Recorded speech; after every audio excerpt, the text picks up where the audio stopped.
잠시만요.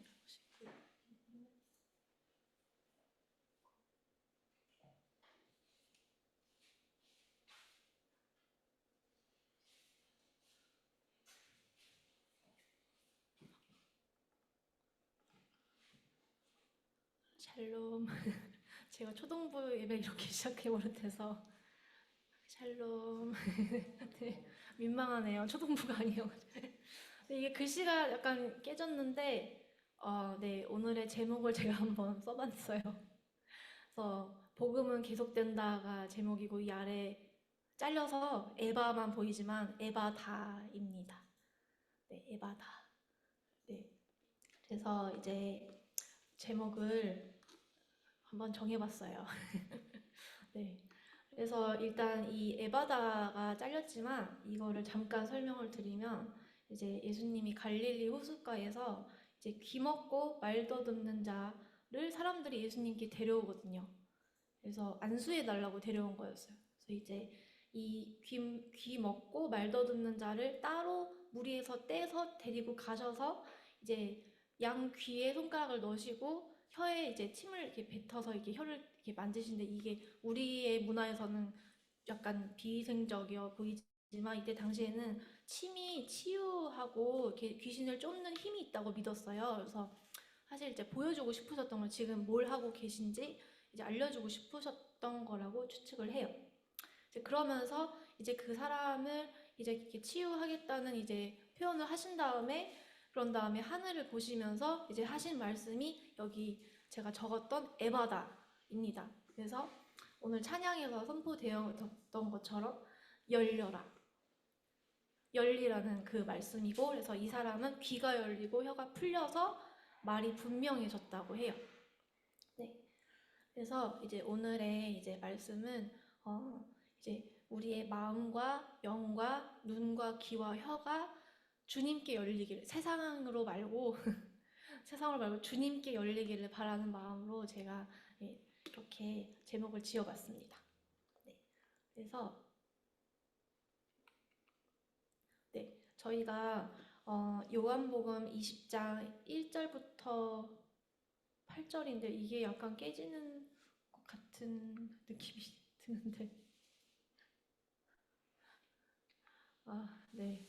어쨌든 함께 봉독하시겠습니다. 요한복음 20장 1절부터 18절 말씀입니다. 봉독 같이 하시겠습니다.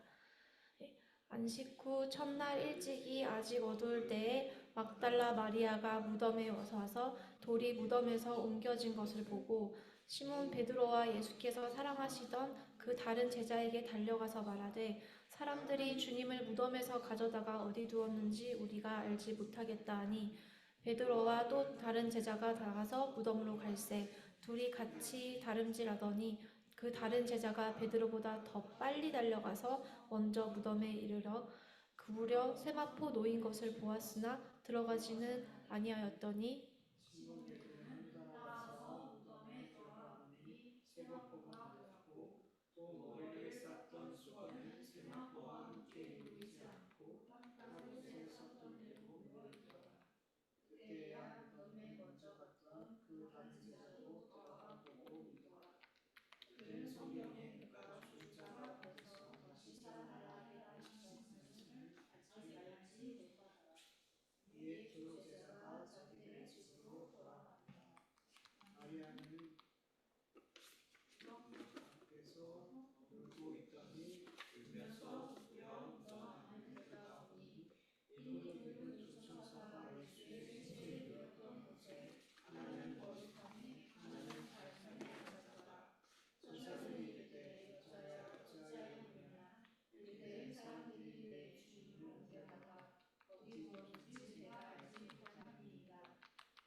주께서 이르시되 나를 붙들지 말라. 내가 아직 아버지께 올라가지 아니하였노라. 너는 내 형제들에게 가서 이르되 내가 내 아버지 곧 너희 아버지 내 하나님 곧 너희 하나님께로 올라간다 하시니 막달라 마리아가 가서 제자들에게 내가 주를 보았다 하고 또 주께서 자기에게 이렇게 말씀하셨다 이르니라.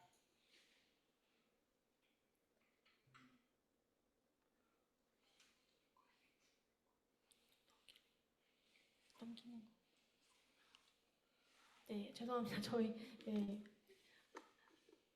테크니컬한 문제가 약간 있어서 함께 요한복음 20장 1절부터 18절 봉독하셨는데 앞으로 계속 반복되니까 참고해 주시면 될 것 같고요. 그래서 오늘은 제가 사실 의도한 건 아닌데 부활절에 걸맞는 주제를 나누게 되었어요. 그래서 중심 인물로 이제 제가 세운 이제 인물은 이제 부활하신 예수님이 아니고 제자들도 아니고 그 유명한 베드로도 아니고요. 이렇게 잘 이제 바라보지 않는 이제 이런 단어를 써도 될지 약간 조심스럽지만 제가 이제 자주 이제 즐겨 읽는 관주 해설 성경에 의하면 그 여제자라고도 소개가 되긴 하더라고요. 그래서 막달라 마리아라는 인물 함께 나눠보고 싶었는데, 그래서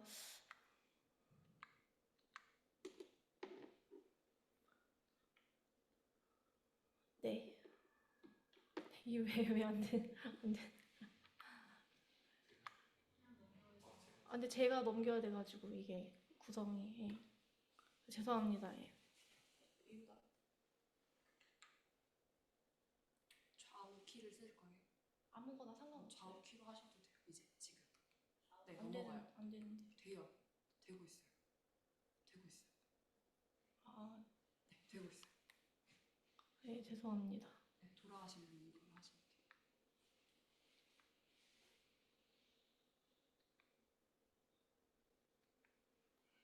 네. 그래서 누가복음 8장 1절부터 3절을 보시면요. 함께 합독하시겠습니다. 그 후에 예수께서 각 성과 마을에 두루 다니시며 하나님의 나라를 선포하시며 그 복음을 전하실세 12제자가 함께하였고 또한 악귀를 쫓아내심과 병고침을 받은 어떤 여자들 곧 7귀신이 나간 자 막달라이니라 하는 마리아와 헤롯의 청지기 구사의 아내 요한나와 수산나와 다른 여러 여자가 함께하여 자기들의 소유로 그들을 섬기더라. 아멘. 당시 예수님의 공생애에서 자주 소개되진 않지만 당시 여인들이 함께 했다고 해요. 그 사역을 함께 다니면서 이제 얼마나 역할을 했는지는 저도 자세한 것은 모르겠지만 일단 성경에 의하면은 이제 자신들의 이제 소유로 그 예수님의 그 공생애를 섬겼다고 해요. 그래서 사실 여인들은 이제 제자들과 이제 마찬가지로 자신의 삶과 가족과 모든 이제 것을 떠나서 자기 모든 것으로 주님을 섬겼던 그런 인물들인데, 그래서 그 중에서도 막달라 마리아라는 여자는 여기 성경에서 소개된 대로 7귀신이 나간 사람이라고 해요. 근데 성경에서는 이 숫자를 이제 좀 상징적으로 쓰일 때가 있어서 이제 7귀신이라 하면은 정말 심각한 이제 정말 완전히 사로잡혔던 이렇게도 해석을 할 수도 있을 것 같아요.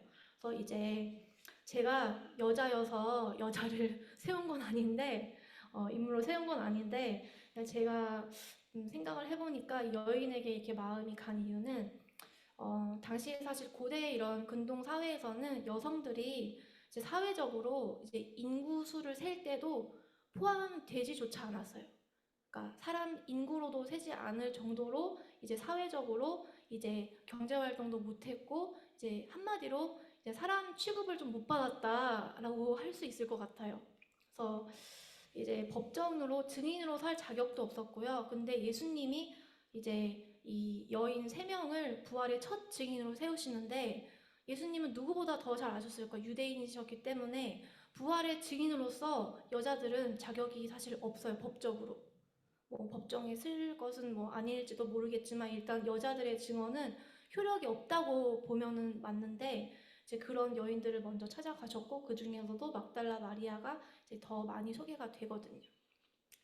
그래서 이제 제가 그래서 여자 남자를 분열시키고 싶은 마음은 아니고 이제 성경에서는 사실 분명히 이야기를 해요. 예수님은 참 소외되고 낮고 천하고 멸시받고 미련하고 아프고 모자라고 귀신 들리고 참 아무도 주목하지 않는 자들에게 정말 더 좀 각별한 사랑과 이런 거를 가지셨던 것 같다는 생각도 저는 좀 들어요. 물론 이것 때문에 다른 뭐 높고 주목받고 성공하고 이런 잘난 사람들이 소외받는 건 아니지만 그들에게도 분명히 복음이 선포되고 구원이 있었고 예수님의 자녀들이 돌아왔지만 이제 외적인 것보다는 그 내면의 마음의 가난함을 주님을 참 봐주신 것 같아요. 그래서 한 번은 제가 신대원에 작년에 졸업을 했는데 그때 한 역사신학을 가르치시는 한 제가 존경하는 교수님이 이런 말씀 하신 적이 있어요. 이제 한 역사적으로 보면은 기독교가 한 나라와 문명에 이제 전파가 될 때 초기에는 항상 여성들이 그렇게 먼저 복음을 받아들이고 먼저 영접하고 기독교를 위해 헌신하는 경우가 참 많은가 봐요. 대다수 그렇다고 하시면서 이제 그런데 정작 그 나라의 문화에 기독교가 정착하고 뭔가 이렇게 제대로 이렇게 뭔가 되어져 가면 이제 여자들은 찬밥 신세가 된다고 이분이 예, 굳이 말하자면 남자 교수님이신데 그렇게 말씀을 하시더라고요. 그래서 아, 뭐 저는 사실 예, 무지한 인간이라 그런가 했지만 참 그분 이제 교수님께서는 답답하신 것 같았어요. 왜 항상 주요 직분에 남자들만 앉아야 되냐 이런 말씀도 하시고 심지어 저희 백석교단인데 이제 그런 말씀 들으니까 신기하더라고요. 근데 제가 말하고 싶은 남녀의 성별 차이가 아니라 예수님이 주목하셨던 사람은 정말 죄인들, 누가 봐도 우리나라 치면 약간 친일파 같은 그런 대역 죄인들, 뭐 멸시받는 사람들, 진짜 아프고 어디 가서 취급도 안 해주는 사람들을 참 버려졌던 그런 사람들에 대해서 저는 이야기를 하고 싶었어요. 이제 그때 이 막달라 마리아가 참 악조건을 많이 지녔다. 이제 7 귀신이 들었는데 이제 여자고 보니까 결혼도 안 한 것 같고 이제 참 이 여인의 그 처음으로 부활의 첫 증인으로 세우신 그 예수님이 전 궁금했어요. 네. 그래서 그때 제가 그래서 성경을 묵상하면서 이 귀신에게 완전히 사로잡혔던 여인이 예수님을 만나고 정말 닫혔던 그 영이 열리고 주인이 완전히 예수님으로 바뀌면서 전적으로 예수님께 헌신하며 따라갔는데 끝까지 따라갔는데 이제 보니까 어느 정도냐면 이제 11 제자가 모두 한 제자가 예수님을 팔고 11 제자가 모두 예수님을 버리고 떠났을 때 그때 주님의 곁을 지켰던 여인들이 있더라고요. 그래서 그게 저는 신기했어요. 그게 물론 하나님이 허락하신 거겠지만 정말 이 여인들에게는 한마디로 배는 게 없었구나 약간 이런 마음도 들면서 당시에 정말 위험했거든요. 예수님은 최고 사형을 받으셔서 십자가에 달리셨는데 십자가형은 당시에 가족들도 그 시체조차 찾으러 오지 않았다고 해요. 왜냐면 그만큼 하나님과 사람에게 버림받고 저주받은 그 상징이기 때문에 그게 구약 성경에도 나오거든요. 나무에 달린 자는 하나님께 저주받은 자라고 나오거든요. 그렇기 때문에 시체조차 찾아오지 않아서 쓰레기처럼 버려졌다고 해요. 그 시체가. 그런데 그런 그 예수님의 곁을 그 십자가 상에 달리셨을 때도 그 무덤에 안치되셨을 때도 찾아갔더니 여인들이 저는 너무 궁금했어요. 네. 그래서 이 여인들이 사실 찾아간 것도 그 예수님의 시체에 그 예를 표하고 싶었던 거예요. 그 사랑하는 예수님을 보내고 나서 이제 그 시신이지만 그 죄인으로 이렇게 그렇게 수치를 당하고 돌아가신 예수님에게 예를 표하고 싶었던 그 마음이에요. 사실 그걸로 목숨을 걸 정도로 이런 여인들의 참 모습이 참 묵상이 많이 됐습니다. 네. 그래서 요한복음 20장 11절부터 13절을 보면 이제 마리아가 무덤 밖에 서서 울면서 안을 보니까 이제 천사들이 있었는데 이제 그 시체가 없어서 사실 마리아는 울고 있었어요. 왜냐하면 사랑하는 주님의 시신의 그 장례 예라도 표를 하고 싶었는데 시신조차 없으니까 이 여인의 마음이 무너져서 이제 울고 있었던 거예요. 근데 그때 이 다음 이제 장면을 보면 이제 예수님이 막달라 마리아에게 물어봐요. 여자여 어찌하며 울며 누구를 찾느냐. 근데 마리아는 그것이 예수님인지 몰랐어요. 그래서 이렇게 말을 한 거죠. 이제 동산지기인 줄 알았기 때문에 당신이 옮겼으면 어디에 주었는지 알려달라. 내가 찾으러 갈게요. 이렇게 말을 한 거예요. 네. 그래서 네. 그때 예수님께서 마리아야 라고 말씀을 하셨어요. 마리아의 이름을 부르셨죠. 그때 마리아의 눈이 열렸습니다. 그래서 마리아는 앞에 계신 게 부활하신 예수님인 것을 깨달았어요. 마음의 눈이 열린 마리아는 랍보니라고 했다고 하는데 이 랍보니는 이게 랍비라고 보통 성경에 많이 나오는데 이게 이제 선생님 이제 그럼 우리로 치면 그런 말인데 라보니는 거기서 거의 이제 정말 극존칭으로 더 높여 이르는 말이라고 해요. 랍비보다 더 극존칭으로 예수님을 불렀던 이제 마리아의 대답이 있었습니다. 저는 여기서 묵상됐던 게 예수님을 사랑한 그 마음에 예수님이 이제 응답하셨다 이렇게 저는 묵상이 됐어요. 다른 게 아니라 다른 제자들은 사랑하지 않았다는 게 아니라 일단 이 여인들을 통해서 보여주고 싶으셨던 거는 정말 예수님은 정말 우리의 마음의 중심을 원하시고 우리가 죄를 짓고 못나고 실수하고 엎어지고 이런 거를 떠나서 그냥 나의 마음을 원하신다. 네, 그런 마음이 많이 묵상이 됐어요. 그래서 이제 정말 애타게 사랑하는 주님을 찾을 때 이제 다른 이유가 아니라 주님이라는 한 그 이유만으로 내가 주님을 찾을 때 이제 아무도 모르는 곳에서 정말 열렬히 주님을 사랑할 때 정말 그림자처럼 아무도 보지 않는 곳에서 섬길 때 주님이 그 마음을 정말 알아주신다고 생각을 해요. 그래서 주님의 때에 주님이 반드시 그런 자를 만나주신다고 약속을 하셨고 그래서 우리 마음에 오시는 그 성령님이 우리를 향한 그 사랑과 우리가 주님을 향한 그 사랑을 확증해 준다고 믿습니다. 그래서 그냥 오늘은 저를 비롯한 우리의 마음이 진짜 마리아처럼 열렸으면 좋겠다. 그냥 그 마음이었어요. 그래서 내가 그동안 알았던 하나님, 내가 앞으로 어떻게 될 것 같다 생각하는 하나님이 아니라 진짜 오늘 지금 이 순간 나를 만나주시는 하나님, 내 앞에 계신데 내가 몰라본 예수님을 보는 눈이 열리기를 간절히 소망합니다. 그래서 참 고린도후서에 보면은 정말 유명한 구절이에요.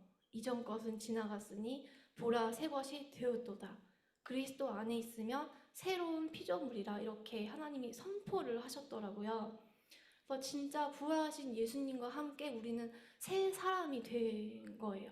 그래서 아직은 완성된 믿음과 완성된 몸과 이런 모든 것은 아니지만 아직도 악하고 약하고 정말 소망 없는 죄된 몸을 입고 살아가지만 그래도 두 눈을 열어서 정말 예수님께서 나와 함께 하시고 이 길을 인도하고 계시다는 것을 정말 다시 함께 나누고 싶었어요. 그래서 예수님의 시체를 찾을 필요가 없다. 사실은 마리아는 시체를 찾을 필요가 없었다. 왜냐하면 예수님은 부활하셨기 때문에. 그래서 내 안에 있는 물론 소중한 깨달음과 이런 것들이 있지만 그런 것에 굳이 너무 심하게 집착할 필요는 없다. 그래서 복음과 본질을 떠나자는 건 아니지만 진짜 오늘의 정말 오늘 말씀하시는 하나님을 정말 새롭게 맞이하는 새 날과 새 하루와 이렇게 새 순간을 맞이하면 좋겠다는 마음이 들었어요. 네.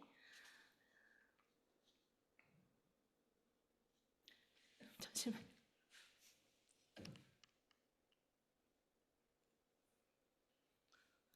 네. 그래서 마리아는 이제 첫 증인이 되어서 이제 가서 제자들에게 말을 합니다. 내가 주를 보았다.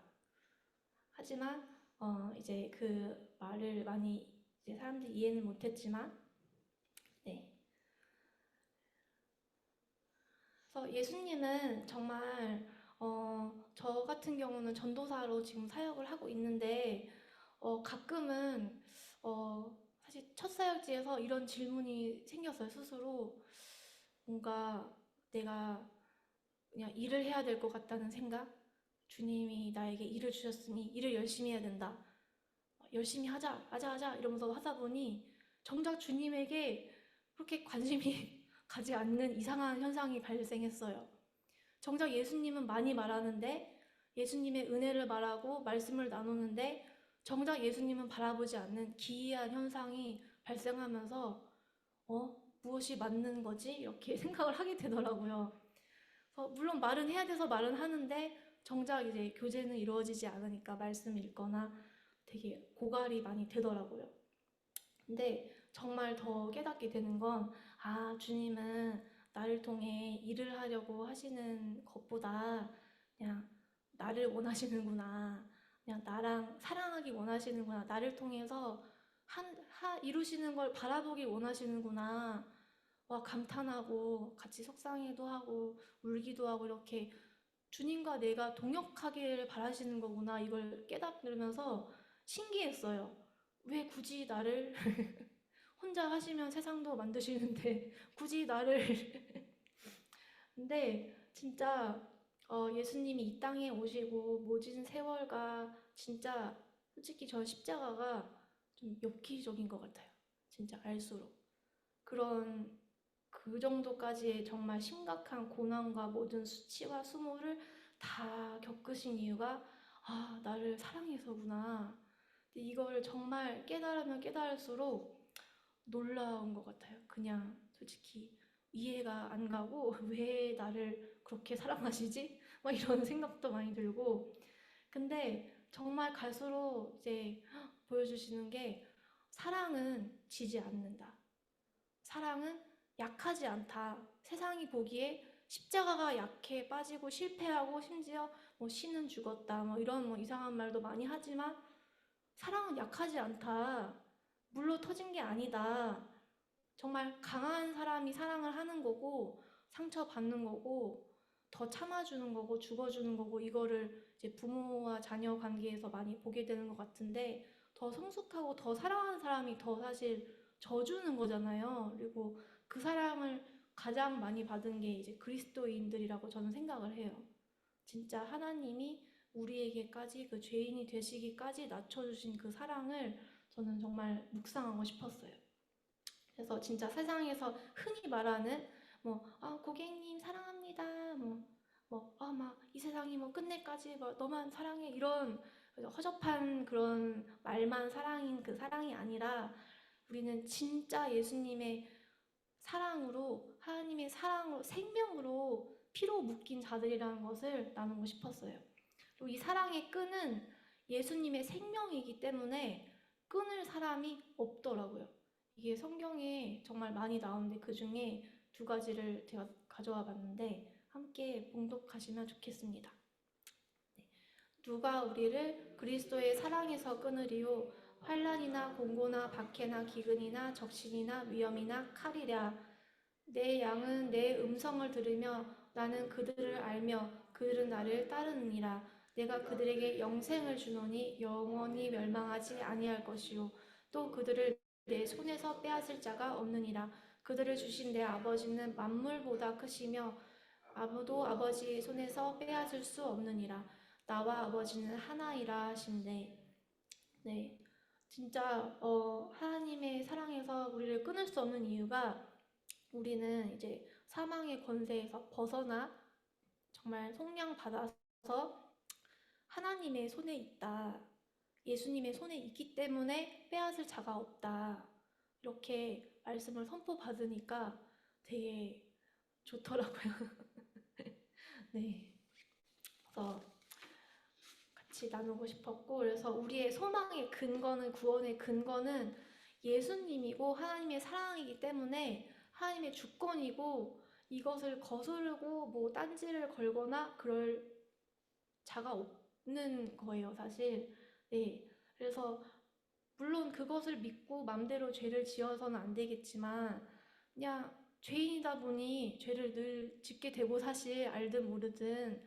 그래서 죄를 지어도 좀 괜찮다 이런 말이 필요한 사람도 있는 것 같더라고요. 좀 그 죄를 짓고 눌려서 이제 그 점점 이렇게 떨어져 가는 이런 성향도 좀 있는 것 같아서, 그래서 넘어져도 괜찮다.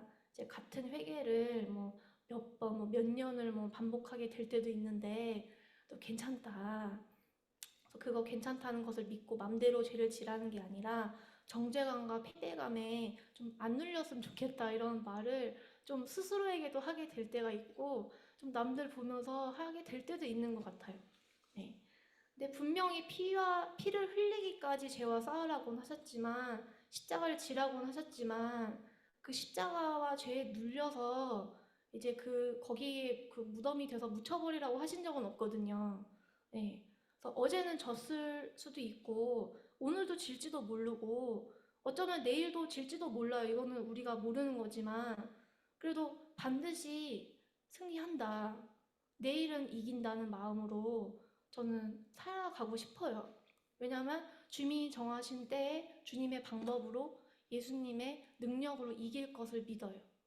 그게 오늘일지 내일일지 모르지만 반드시 올 것을 믿습니다. 그리고 그게 내가 바라는 방향이 아니어도 주님이 알게 해주실 거라 믿어요. 이게 네가 승리한 거야. 이게 네가 이겼어. 그렇게 위로받기 원합니다. 네. 그래서 내 힘과 능이 아니고 내 소망도 아니고 주님 한 분만으로 승리하는 것을 선포하고 싶었어요. 네. 그래서 그 다음은 정말 유명한 사랑장인데요. 이제 고린도전서 13장인데, 여기서 제가 조금 이거를 제가 신대원에서 필사를 했거든요. 필사 너무 힘들었는데 이때 단 하나밖에 기억이 안 나요. 그 모든 필사 중에. 이 사랑장을 쓰면서, 썼나 외우면서, 모든 것을 바란다는, 이 지금 마지막에 있는데 모든 것을 바란다는 게 신기했어요. 그 사랑의 모든 이제 이야기 중에 참는 얘기가 많이 나오는 거는 참을 수가 없는데 이러면서 봤지만, 모든 것을 바라는 게 왜 사랑이지? 이런 생각이 들더라고요. 근데 제가 그 다음에 참 많이 묵상이 됐던 게, 기대하는 게 엄청난 사랑이더라고요. 이게. 이 기대를 한다는 게, 소망을 갖는다는 게 얼마나 큰 능력이고 사랑인지 진짜 절절히 깨닫게 되더라고요. 그래서 정말 오늘을 보면 기대할 수 없고, 나를 보면 기대할 수 없고, 상황과 기타 모든 것을 보면 솔직히 소망이라는 말을 꺼내는 게 이제 상처가 될 때까지도 있지만, 진짜 주님 한 분만으로 좀 바라는 소망을 갖는 그런 선포도 함께 하고 싶었어요. 네. 그 다음에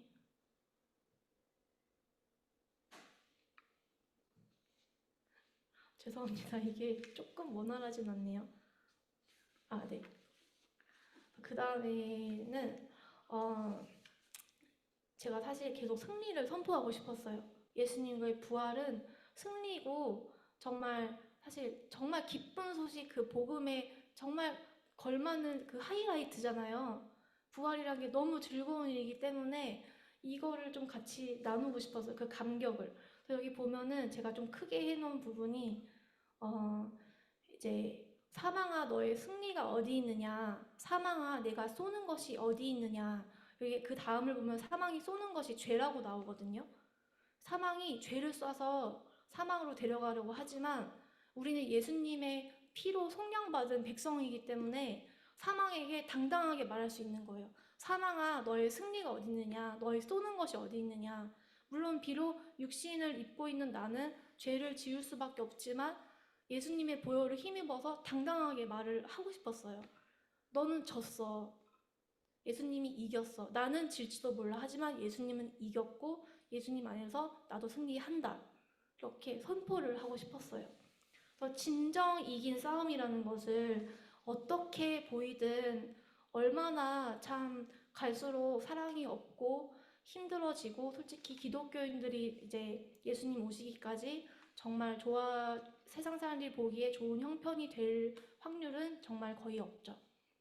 그럼에도 불구하고 정말 승리하신 예수님을 붙들고 이 점점 힘들어질지도 모르는 이 시간을 정말 이런 부활하신 주님을 기뻐하는 정말 그런 즐거움과 기쁨으로 정말 승리를 선포하며 살아가면 좋겠다 이런 마음이었어요. 네. 그래서 정말 믿음을 고백할 수 없는 순간에도 입술로라도 억지로 고백을 하기 원합니다. 그래서 내게 없는 믿음을 구하기 원합니다. 그래서 저희 보니까 우리나라는 서구에 의해서 사실 복음을 전달받은 그런 입장이었더라고요. 네. 그래서 기독교 역사 정말 초기를 보면 예수님을 믿는 사람들은 이제 당시에 로마의 식민지였기 때문에 식민 지배를 받는 약간 좀 그런 이제 좀 구석탱이 이제 나라에 좀 하찮은 이제 좀 사람들이 좀 뭐 믿으면서 약간 이런 종교였는데 심지어 또 이단으로 몰렸어요. 그 중에서도 또. 네. 그랬는데 이제 예수님이 돌아가시고 나서도 이제 이 기독교인 크리스찬들은 이 정말 낮고 그 낮은 곳에서 정말 버텼고 버틴 결과 전복이 일어나게 하셨죠. 주님이 낮은 곳에서 높은 곳으로 복음이 그 당시에 뭐 어떻게 역사적으로 뭐 이렇게 정치적으로 쓰였다는 이제 그런 것도 있지만 그래도 정말 낮은 곳에서 높은 곳으로 복음이 흘러 올라갔고 그 결과 이제 저희 나라에서는 서구에서 이렇게 전달받은 입장인데 그래서 저희는 사실 뭐 다양한 뭐 대학이나 뭐 병원이나 이런 게 정말 뭐 미션 스쿨도 그렇고 그런 선교사님들에 의해서 정말 많이 이제 지어졌고 사실 지원 받으면서 높은 곳에서 낮은 곳으로 흘러왔던 그런 역사더라고요. 저희 나라는. 근데 초기에는 정말로 그 지극히 낮고 하찮은 자들에게서 그 높은 것으로 흘러갔던 거다. 그래서 저는 그 복음을 전하는 자가 어떤 사람이든 하나님의 말씀은 그 자체로 권능이 있고 살아있고 충분하다 못해 넘친다고 생각을 해요. 네. 그래서 정말 사실 지금의 한국 교회를 보면은 제가 신대원을 가면은 약간 교수님들의 정말 그 눈빛을 저는 솔직히 이해를 못했는데 불쌍하다는 눈빛이었어요. 나중에 생각해보니 저희를 불쌍하게 바라보셨어요. 그러면서 기특해 하시는데 그게 그냥 기특한 게 아니라 어쩌려 그러냐 약간 이런 식의 기특함이었어요. 근데 그게 졸업하면서 점점 이제 더 체감이 되는 게 정말 저는 초등부 전도사인데요.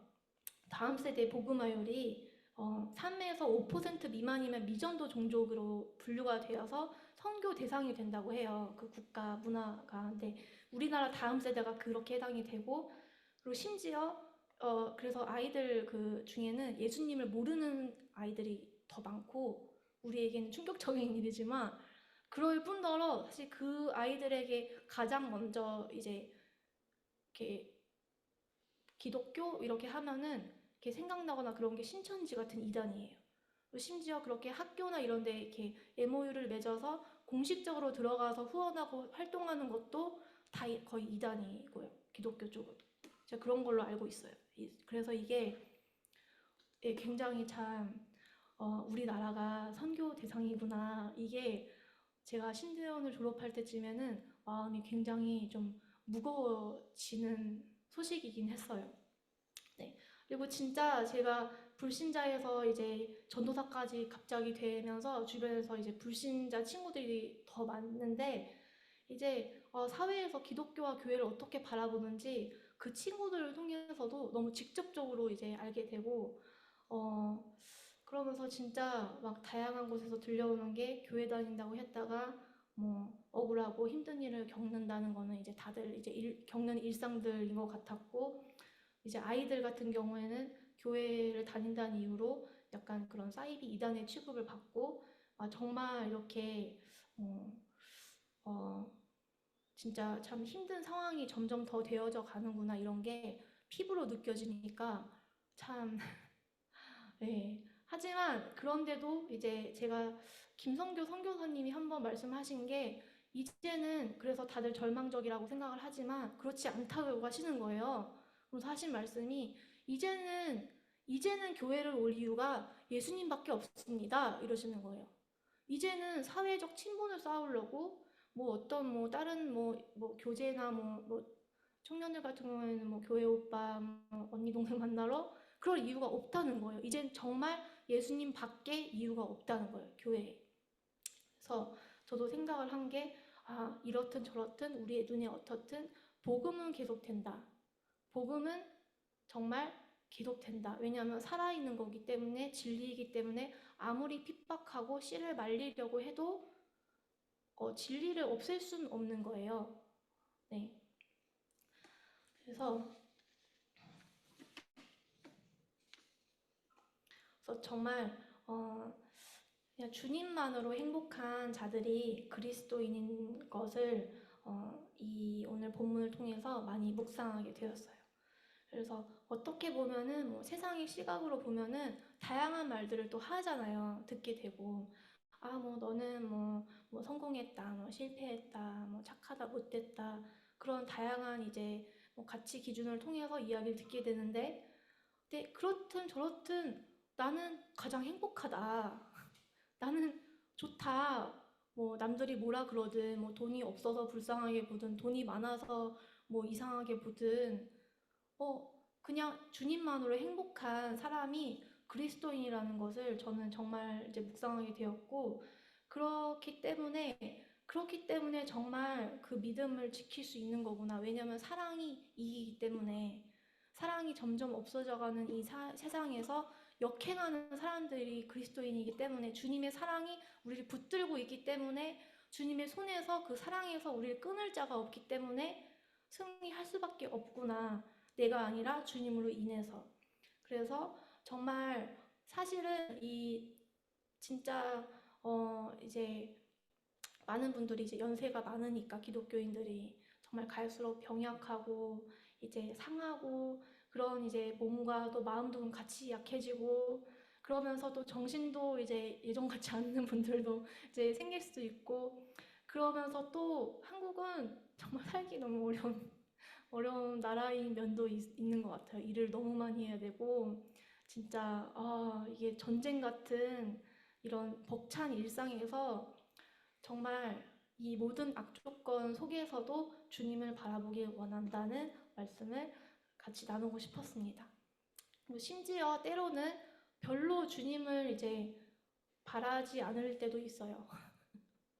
솔직히 좀 많기도 한데 그 내 마음이 주님보다 세상이 더 좋은 거예요, 사실.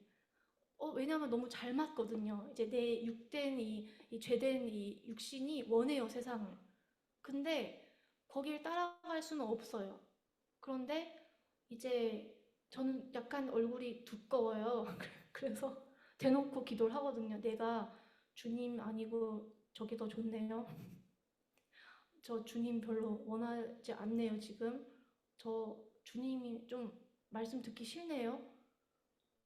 이렇게 기도하고 나서 되게 뻔뻔하지만 도와달라고 그래요. 그래서 약간 무슨 이런 기도가 다 있지. 저 주님 싫어요. 도와주세요. 이런 기도를 뻔뻔하게 하고 나서 참 이래도 되는 걸까 이런 생각이 들긴 하지만 일단은 봐주시고 있기 때문에 네. 그래서 사실은 정말 어떨 때는 주님을 그닥 바라지 않고 이제 내가 원하는 대로 하고 싶은 거 마구마구 하고 싶지만 이제 그럼에도 주님을 가장 사랑하기 원한다는 고백을 하고 싶습니다. 그래서 정말 이제 세상으로 정신 없을 때는 눈을 감으면 도움이 많이 되더라고요. 눈을 감으면 주님께 더 집중을 하게 되는 것 같고 그래서 기도할 때 눈을 감는 건가. 그래서 진짜 이 육의 눈이 아니라 이제 내 마음의 눈으로 진짜를 내 앞에 계속 줄곧 계셨던 주님을 바라보기 원합니다. 네. 그것을 위해서 사실 많은 것을 내려놔야 되더라고요. 내 앞에 계신, 내 안에 계신 주님을 보기 위해서 정말 많은 것을 내려놔야 된다는 거를 갈수록 깨닫는 것 같아요. 그래서 일단은 이제 내 욕심을 내려놔야 되고, 내 원하는 것도 많이 내려놔야 되고, 내가 싫은 것도 많이 내려놔야 되고, 이제 내 돈에 대한 이런 것도 내려놔야 되고, 정말 갈수록 더 뭔가 뺏기는 건가 이런 생각도 드는데, 그게 막상 주님의 손으로 딱 가면은 엄청난 자유가 오더라고요. 정작 내가 컨트롤하고 싶었는데 이거를 주님께 드리고 나니까 와, 이제 걱정 안 해도 되는구나. 내 손에 있을 때는 전전긍긍했는데 아무리 많아도 부족했는데 주님 손으로 가니까 이게 많든 적든 그냥 주님이 알아서 하시는구나. 진짜 괜찮구나.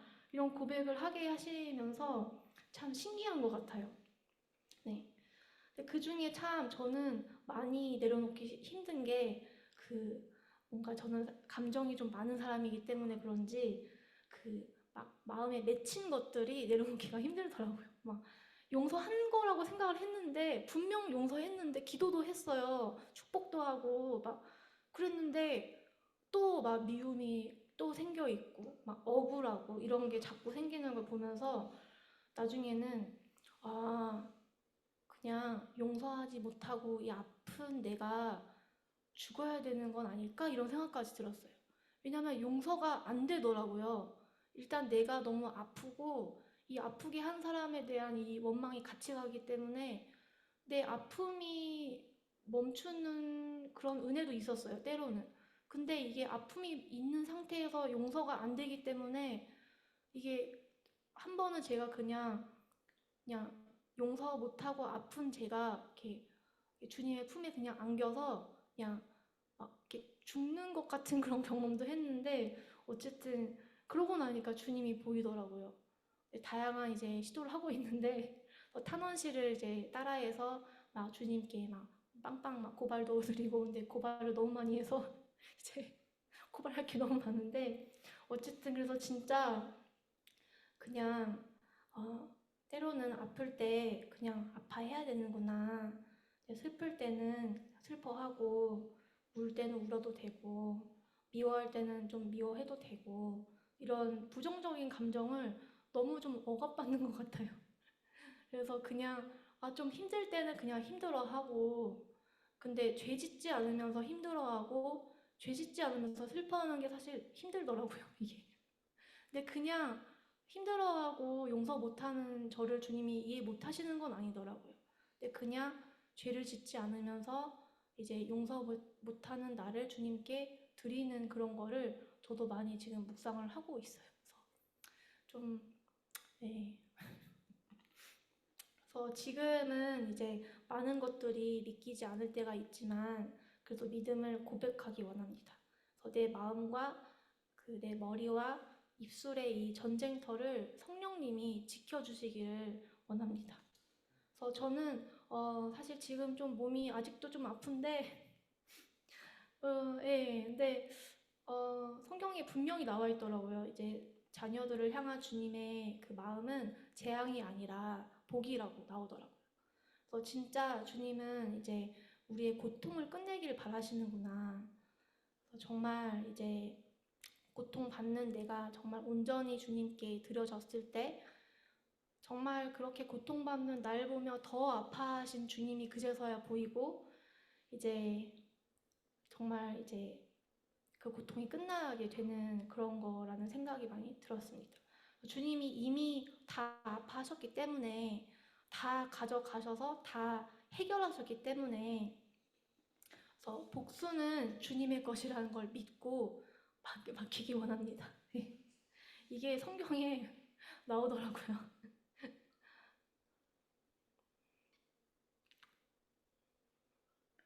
넘겨주시겠어요?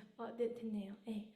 여기에 사무엘상이랑 시편이랑 출애굽기에 나오는데 이제 전쟁은 여호와께 속한 것이고 이제 여호와는 전쟁에 능한 분이시고 그리고 이제 출애굽기에 이제 그 뒤에서 이제 그 애굽인들이 그 전차 타고 막 쫓아올 때 패닉이었거든요. 그 이스라엘 백성들 출애굽은 했는데 바다로는 막 앞이 막혀 있고 뒤로는 이제 군사들이 죽인다고 쫓아오는데, 그래서 그런 상황에서 모세가 백성들에게 한 말이 이제 마지막 말이에요. 이게 너희는 두려워하지 말고 가만히 서서 여호와께서 오늘 너희를 위하여 행하시는 구원을 보라.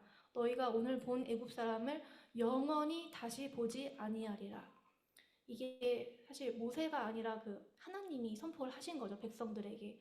그래서 우리의 역할은 두려워하지 않고 가만히 서서 하나님이 하신 일을 보는 거더라고요. 그래서 그런 이제 힘들었던 일들 다 주님께 드리면서 정 안 되면 고발을 해 버리면서까지라도, 사실 이런 걸 보면서 제가 묵상이 된 게, 아, 주님은 우리가 좋은 것만 하시길 바라는구나. 처음엔 억울했어요. 왜 당한 게 난데 내가 왜 용서하고 사랑해야 돼? 이런 마음이 들었는데, 알고 보니까 점점 깨달아지는 게, 그 힘든 일을 주님께 맡겨버리고, 어차피 제가 해봤자 할 수 있는 게 없어요. 꾹 해봤자 인사하면 무시하는 정도예요. 그렇기 때문에 그렇게 허접한 거 말고, 야, 연락처 차단하는 이런 거 말고 주님께 올려드리고 믿고 맡겨라. 그리고 저주하지 마라. 뭐 그때 올려드릴 때는 좀 저주를 할 수도 있지만, 올려드리고 나서 믿고 맡기고, 너는 사랑만 해. 너는 좋은 것만 해. 사랑하면 얼마나 세상이 아름다워 보이는지. 네, 이런 마음을 저는 묵상이 됐어요. 그래서 와, 진짜 멋있으시다. 전 하나님이 다 갚아주시고 난 좋은 것만 하면 되는데, 네, 그런 마음이 들더라고요. 그래서 주님이 계속 나를 부르고 계시는구나. 다양한 일들로 인해서 힘들든 좋든 뭐 기쁘든 뭐 화가 나든 다양한 걸 통해서 부르고 계시는구나. 이리 와라, 내게 와라. 이런 말씀을 하고 계시는구나. 그래서 지금 사실 마지막 때라고 하는 게 성경적이니까, 그런 이제 마지막 때인데도 이제 정말 사실 두려워지는 이런 요소들을 가진 이런 상황에서 진짜 이 나의 눈이 열려서 이제 사랑의 주님을 붙잡고 정말 사랑으로 이겨내야 되는 시기구나. 이 힘든 이때 정말 하나님이 마지막 때에 믿음을 보겠느냐 하는, 여호와가 나를 감해주지 않으면은 구원받을 자가 없을 거라고 할 정도의 그런 혹독한 시기를 정말 사랑으로 이겨내는 거구나. 이런 거를 많이 묵상하게 됐어요. 네. 그래서 제가 사실 생각해 보니까 시간이라는 게 참 묘하다는 생각을 했어요. 분명히 우리가 다양한 표현을 하잖아요. 시간 뭐 2000년 전, 어제, 2주 전, 뭐 이번 여름, 뭐 다음, 뭐 서기, 뭐 이렇게 하는데, 생각을 잘 해보니까 이게 시간이 내게 주어진 시간을 뭐 다양한 사람들이 말은 하지만 진짜 나에겐 지금밖에 없구나. 어제는 이미 지나갔고 내일은 어떻게 할 수가 없고 나에게 지금밖에 없다. 근데 이거를 자꾸 뺏기는 저 자신을 봤어요. 어제라는 이유로, 내일이라는 이유로 자꾸 지금의 순간을 뺏기는 저 자신을 보면서 이게 진짜 은혜가 필요하구나. 지금 막 손 사이에 막 모래처럼 다 빠져나가는 이거를 주님이 잡아주셔야 되는구나. 그래서 기도를 열심히 하고 있어요. 정말 속지 않기를.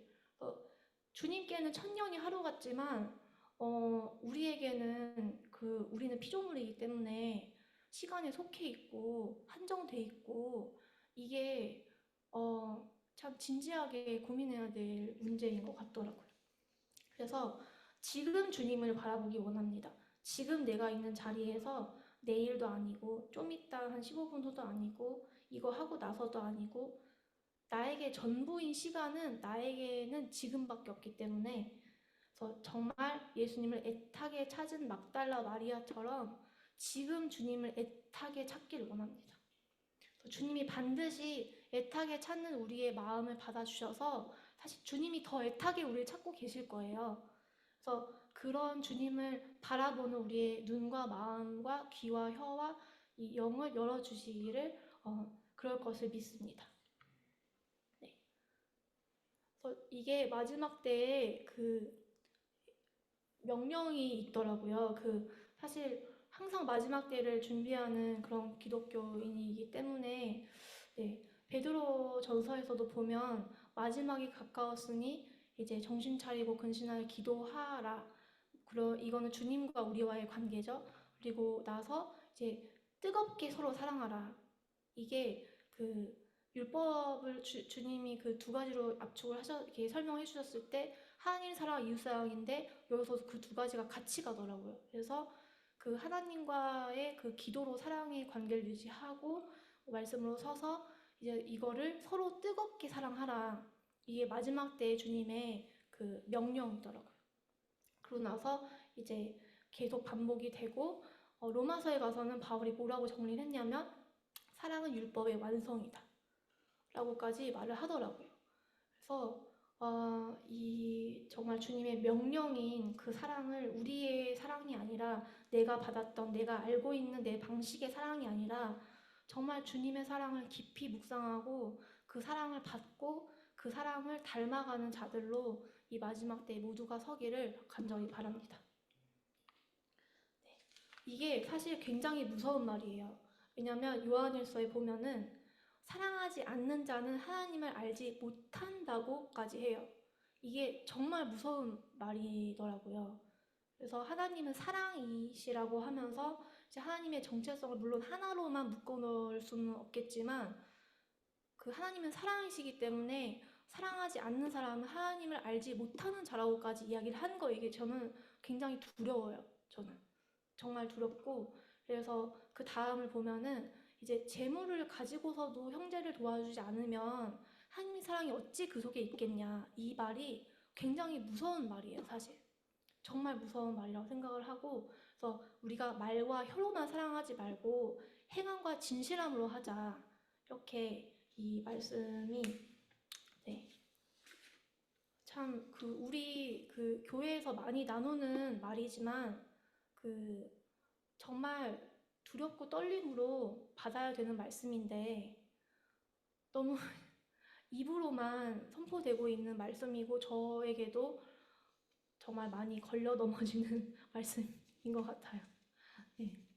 그래서 여기서 그 금식에 대해서도 제가 묵상을 하게 됐는데 이때 정말 하나님이 사랑이시라는 거를 너무 깨닫게 됐어요. 왜냐면은 이 앞에를 좀 넘어가고 봐도 이제 하나님이 기뻐하시는 금식은 이제 흉악의 결박을 풀어주며 멍에의 줄을 끌어주며 압제당하는 자를 자유하게 하며 모든 멍에를 꺾는 것이 아니겠느냐. 또 줄인 자에게 내 양식을 나누어 주며 유리하는 빈민을 집에 들이며 헐벗은 자를 보면 입히며 또 내 고륙을 피하여 스스로 숨지 아니하는 것이 아니겠느냐.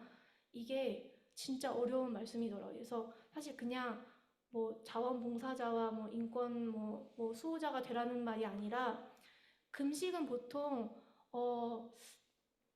함부로 제가 정죄하기 힘들지만 잘못 이해받는 측면으로는 내 뜻을 주님께 연락한다 이런 개념으로 하시는 분들이 있는 것 같더라고요. 나의 뜻을 이루소서 이건 거예요 금식이. 그래서 그걸 어떤 한신대원 교수님은 단식투쟁이라고 하시더라고요. 단식투쟁이라면서 제가 금식을 전 안 해봐서 몰랐어요. 네. 근데 주님이 기뻐하시는 금식은 이걸 쫙 보면은 그냥 사랑이더라고요. 사랑.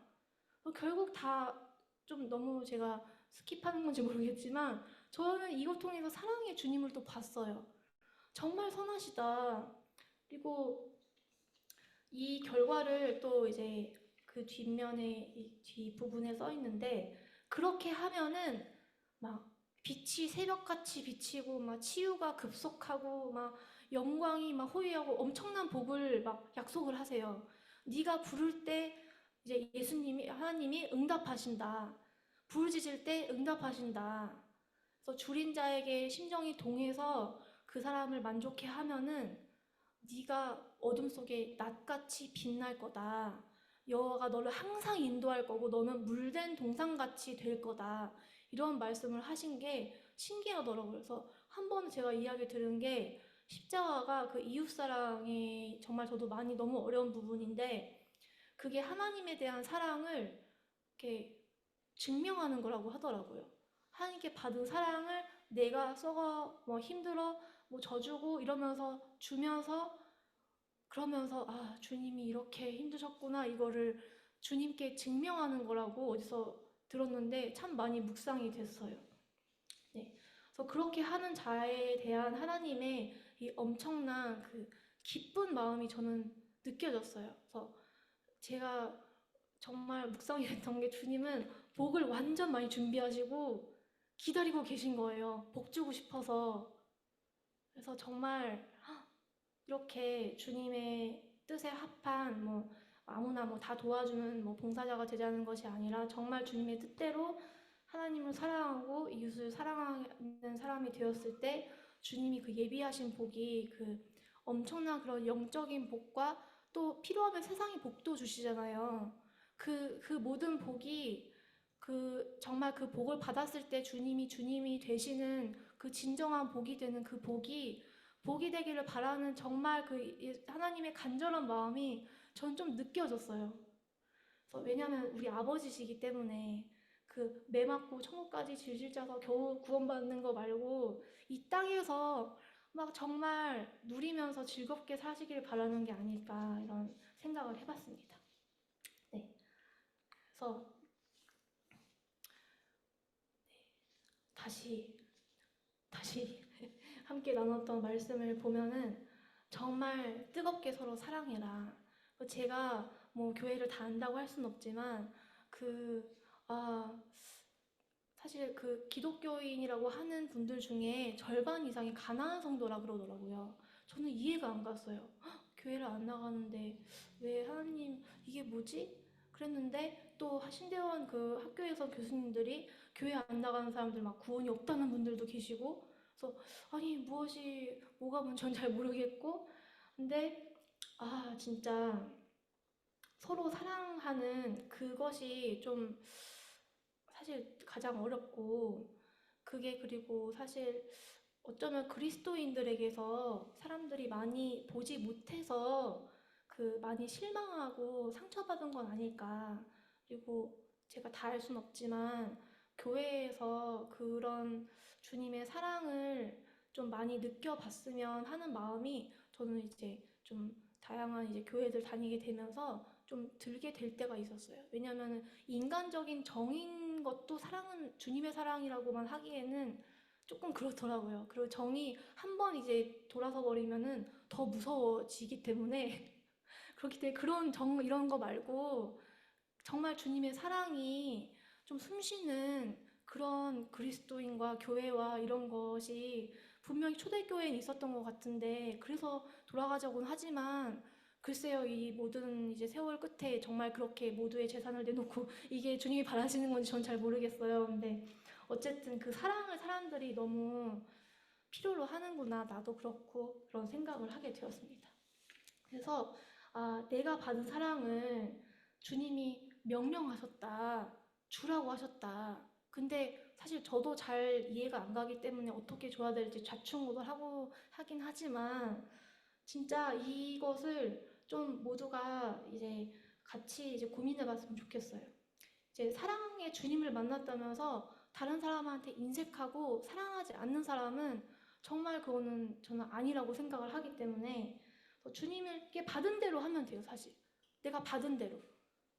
내가 받은 사랑을 주면 되고, 내가 받은 헤아림을 주면 되고, 받은 용서를 주면 되는데, 물론 잘 안 되니까 이제 주님의 은혜가 필요하지만, 이제 내가 무조건적으로 받아들여졌던 그 사랑을 내가 조건 없이 용납되고 정말 모든 것이 주님께 오케이 받았고 너무 좋아 사랑해 널 위해 다 줄 거야 생명까지 주셨던 그 사랑을 내가 정말 하고 싶다. 근데 그래서 내가 죽어야 되는구나 이런 생각도 하게 되는 것 같아요. 네. 그래서 정말 이게 제가 속으로 다른 사람들 제가 보이면 막 정죄가 되거든요, 속으로. 그때 자꾸 생각이 나는 말씀인데 또 정죄를 같이 하자고 나누는 건 아니고 네, 정말 많이 좀 선포가 됐으면 하는 말씀이었어요. 저 자신을 포함해서 모든 교회들에게. 그래서 보면은 그냥 한마디로